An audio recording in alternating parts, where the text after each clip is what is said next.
오순절후 8번째 주일, 하나님께서 우리에게 주신 성경 본문 말씀은 누가복음 17장 5절에서 10절까지의 말씀입니다. 제가 이 말씀을 봉독할 때 이 시간 살아계신 우리 하나님의 귀한 음성을 직접 들으실 수 있기를 소망합니다. 사도들이 주께 여짜오되 우리에게 믿음을 더하소서 하니 주께서 이르시되 너희에게 겨자씨 한 알만한 믿음이 있었더라면 이 뽕나무로 뿌리가 뽑혀 바다에 심기어라 하였을 것이요 그것이 너희에게 순종하였으리라.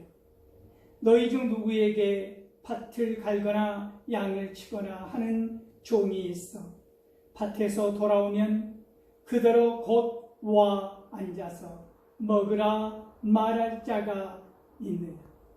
도리어 그대로 내 먹을 것을 준비하고 띠를 띠고 내가 먹고 마시는 동안에 수종 들고 너는 그 후에 먹고 마시라 하지 않겠느냐. 명한 대로 하였다고 종에게 감사하겠느냐.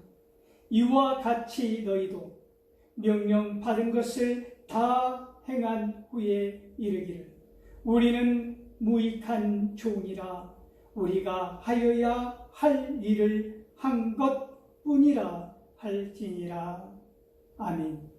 이 본문 말씀을 가지고 우리는 무익한 종이라 라는 제목으로 피차 은혜를 나누고자 합니다. 한 아버지의 간절한 유언을 들어보시겠습니까?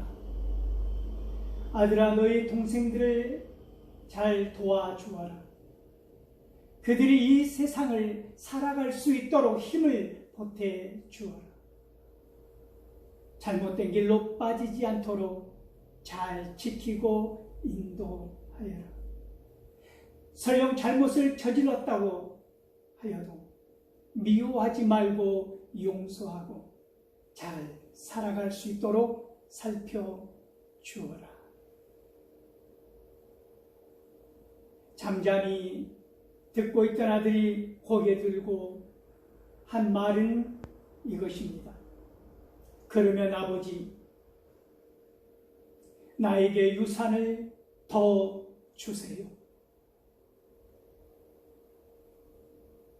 사랑하는 성도 여러분, 오늘 성경 본문 말씀을 보면 사도들이 예수님께 무엇인가를 요청하고 있는데 그것이 무엇입니까? 그렇습니다. 믿음을 더하여 주소서. 그들의 믿음을 더하여 달라고 요청한 것입니다.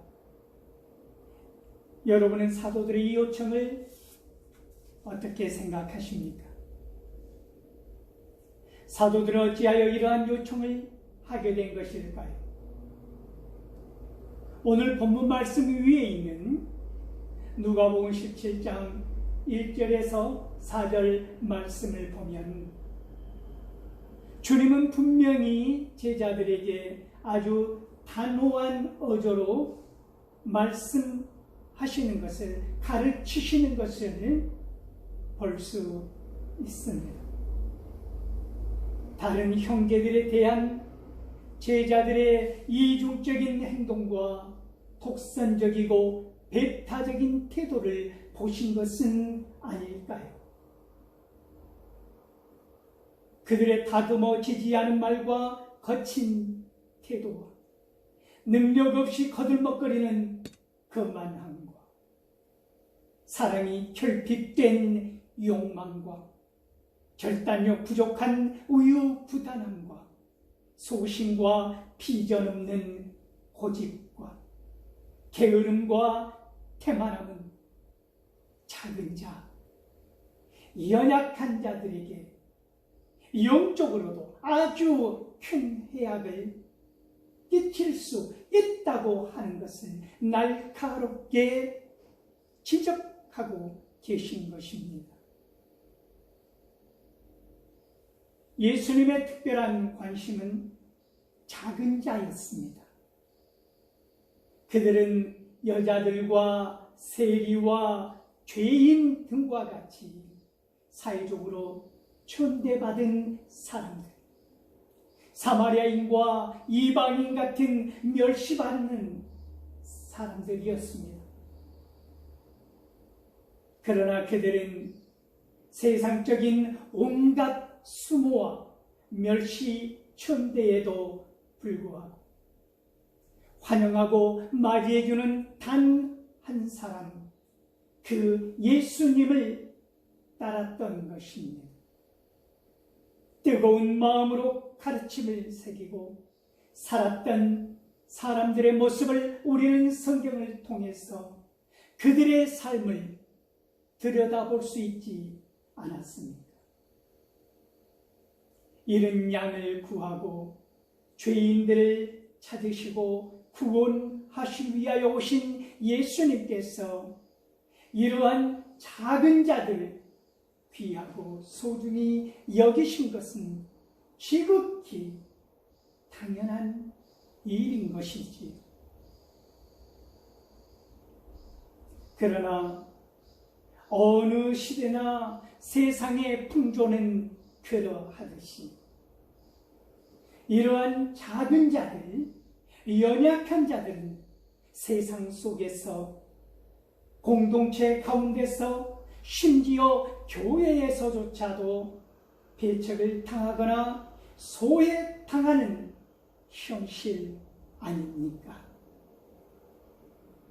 인종차별, 사회적 신분의 특권, 계급의식이 여전히 남아 있어서 사회나 국가 혹은 공동체의 선한 연합과 삶의 질을 현저하게 떨어뜨리는 이러한 해악들, 그 당시 제자들에게도 검은 그림자처럼 따라다녔던 것으로 보입니다. 예수님은 이것이 영적으로도 큰 해악을 끼칠 수 있다고 하는 것을 경고하신 것입니다. 그러므로 너희는 스스로 조심하라 말씀하셨지 않았습니까?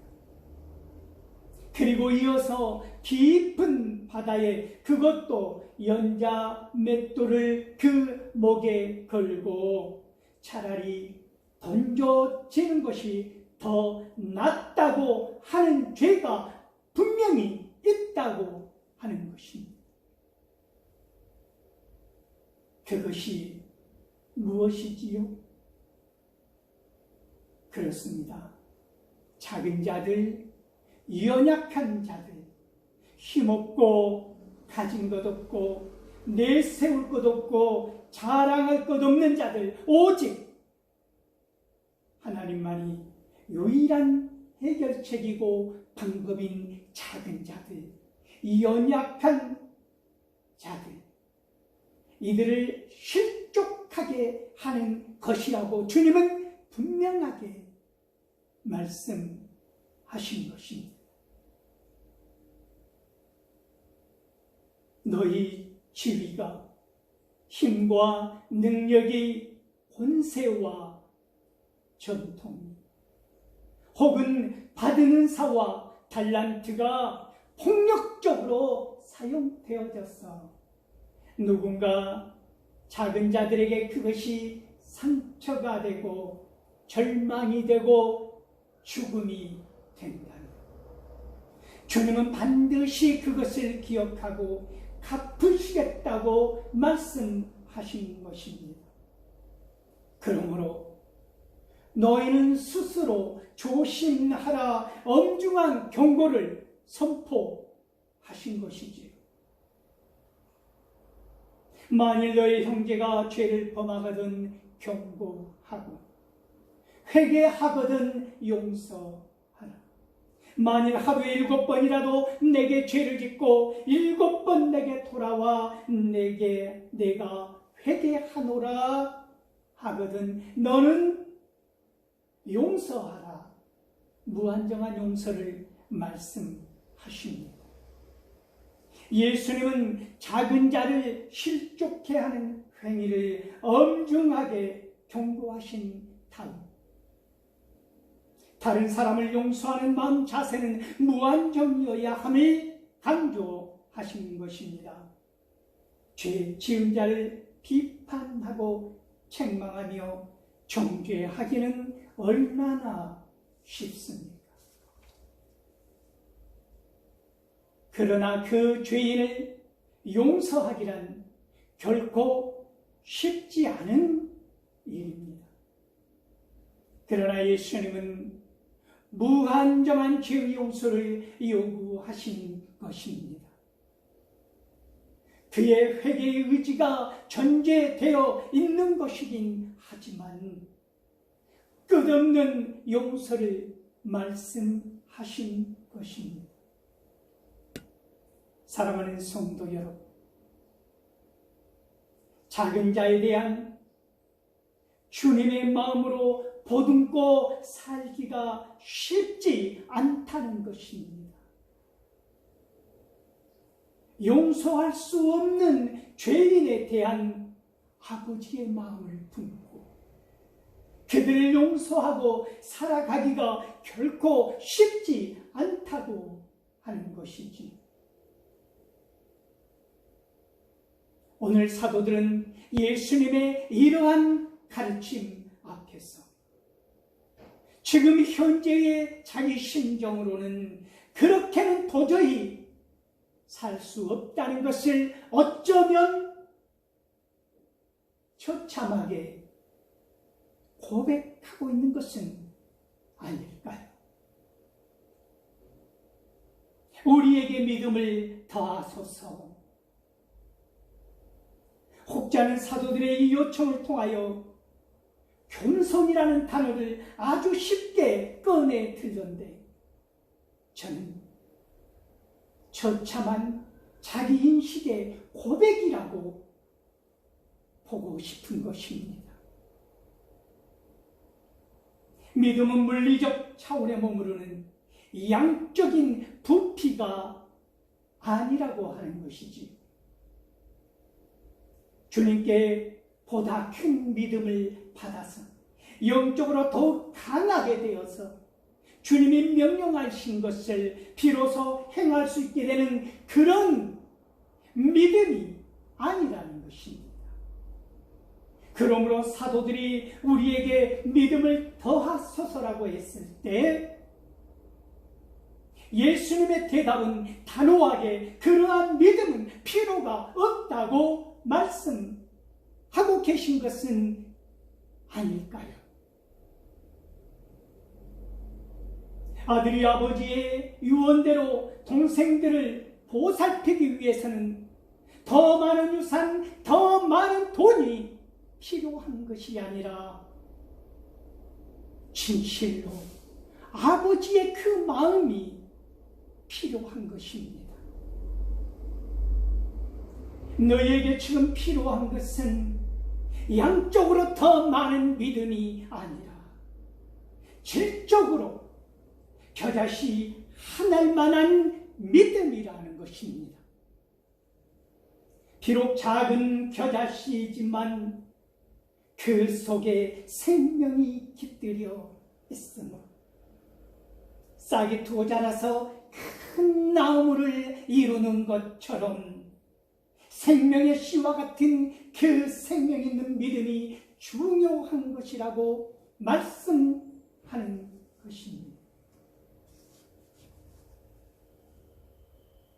제자들에게 그런 겨자씨 같은 생명 있는 믿음이 있다면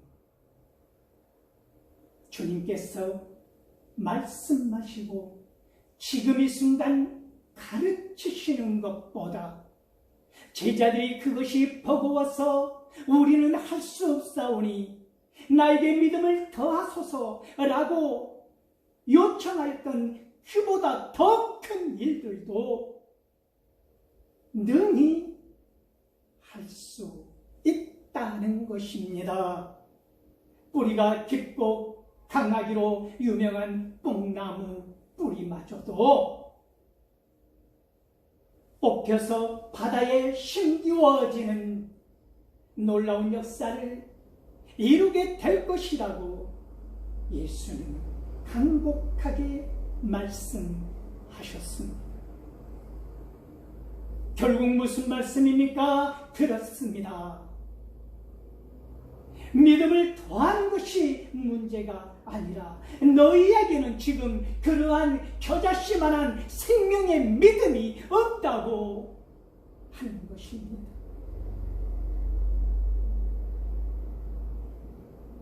마태복음 17장 14절에서 20절 말씀을 보면 귀신 들린 아이의 치유에 관한 말씀이 있지 않습니까?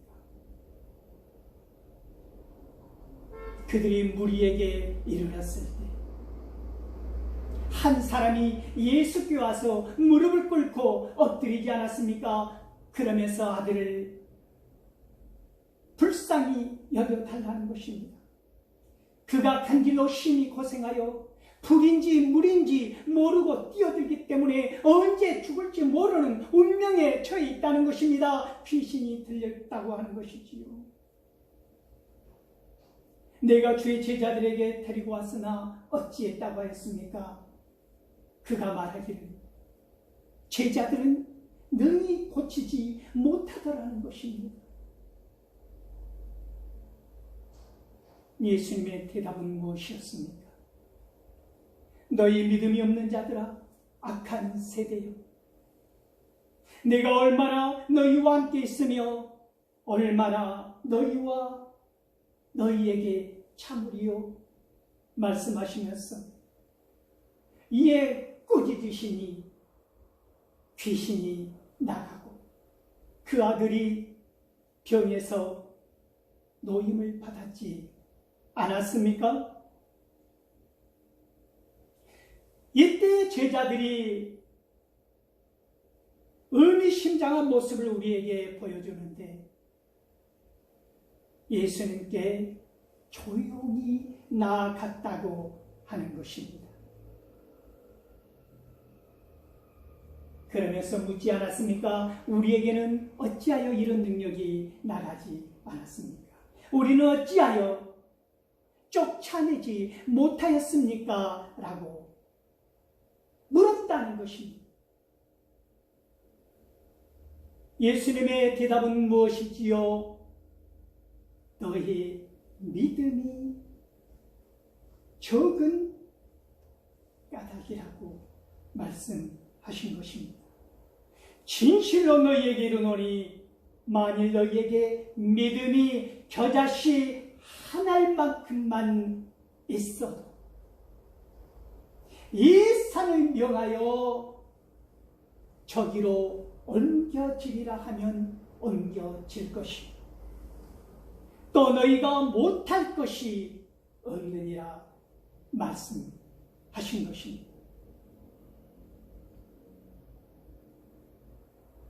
인간의 내면을 근본적으로 변화시킬 수 있는 것은 껍데기뿐인 믿음이 아닙니다. 겨자씨와 같은 생명력이 있는 믿음이어야 한다고 말씀하는 것입니다. 그것은 우리의 심령 가운데 살아 역사하시는 성삼위 하나님의 존재를 깊이 인식하며 전인격을 그분께 맡김으로 나타나는 은혜이며 하나님의 능력인 것입니다. 고린도전서 4장 20절 말씀입니다. 하나님의 나라는 말에 있지 아니하고 오직 능력에 있습니다. 그리고 주님은 이어서 곧바로 종의 비유를 말씀하셨을까요? 너희 중에 누구도 종이 있지 않느냐? 그 종이 밭을 갈거나 양을 치고 지쳐 돌아왔을 때 그 종에게 수고했다, 어서 들어와 앉아서 같이 먹자, 이렇게 말할 수 있는 사람이 과연 너희 중에 있겠느냐? 결코 그렇게 할 사람은 너희 중에 없다는 것입니다. 도리어 그 지친 종에게 어려운 일들을 더 시킨다는 것입니다. 내 먹을 것을 준비하고 띠를 띠고 내가 먹고 마시는 동안에 수종 들고 너는 그 후에 먹고 마시라 하지 않겠느냐? 이 말을 들은 제자들의 심정이 어떠했을까요? 그렇게 하지 않을 사람이 과연 너희 중에 있겠느냐? 결코 없다는 말씀입니다. 그리고 이어서 제자들의 가슴을 서늘하게 만드는 말씀을 하시지 않았습니까?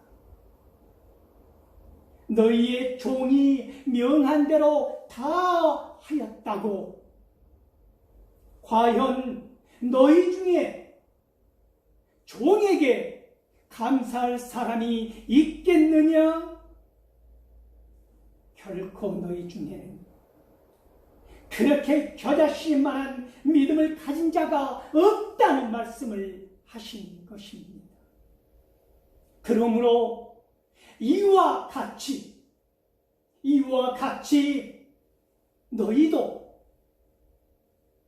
명령받은 것을 다 행한 후에 이르기를 우리는 무익한 종이라, 우리가 하여야 할 일을 한 것뿐이라 할지니라 말씀하신 것입니다. 고린도전서 9장 16절 말씀입니다. 내가 복음을 전할지라도 자랑할 것이 없음 부득불할 일임이라.